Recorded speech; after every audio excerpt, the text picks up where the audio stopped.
Hello everyone, I'm Rama and welcome back to my channel. నేను ఒక 21 day challenge చేస్తున్నాను and అందులో ఎవ్రీడే ఒక యాక్టివిటీని పిక్ చేసుకుంటా. ఈరోజు నేను పిక్ చేసుకున్న యాక్టివిటీ ఏంటంటే నా అకంప్లిష్మెంట్స్ మీద నేను రిఫ్లెక్ట్ అవ్వడం. మన అకంప్లిష్మెంట్స్ మీద మనం రిఫ్లెక్ట్ అవ్వడం అనేది చాలా ఇంపార్టెంట్. ఎందుకంటే మన జర్నీలో మనం ఎంత ప్రోగ్రెస్ మెయింటైన్ చేస్తున్నాం అనేది ట్రాక్ చేసుకోవడానికి యూస్ అవుతుంది. మనం ఎప్పుడూ కూడా నెక్స్ట్ ఏం అచీవ్ చేయాలన్న దాని మీదే ఫోకస్ ఎక్కువ చేస్తూ ఉంటాం. ఆల్రెడీ మనం అచీవ్ చేసిన దాన్ని మనం మర్చిపోతాం. మనం ఎప్పుడైతే మన అకంప్లిష్మెంట్స్ మీద రిఫ్లెక్ట్ అవుతామో మనకు ఒక పాజిటివ్ ఫీలింగ్ అనేది క్రియేట్ అవుతుంది. దీని వలన మన కాన్ఫిడెన్స్ అనేది బిల్డ్ అవుతుంది.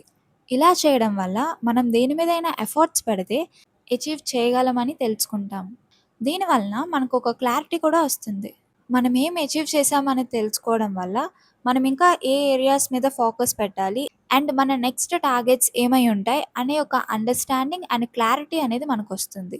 దీనికోసం మీరు ఏమంత కాంప్లికేటెడ్ థింగ్స్ చేయాల్సిన అవసరం లేదు. మీరు ఎక్కడైనా మీరు అకంప్లిష్ చేసినవి రాసుకున్నా ఓకే, లేదు ఒక షార్ట్ వీడియో తీసుకుంటా అన్నా పర్వాలేదు, లేకపోతే మీ వాయిస్ని మీరు రికార్డ్ చేసుకున్నా అది సరిపోతుంది. ఈ 3 ఆప్షన్స్‌లో మీరు ఏది చేసినా ఓకే.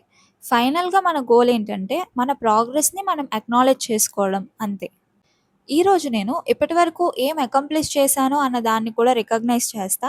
అండ్ నెక్స్ట్ దేనిపైన ఫోకస్ చేయాలనే దాని మీద కూడా ఒక నోట్ తీసుకుంటా.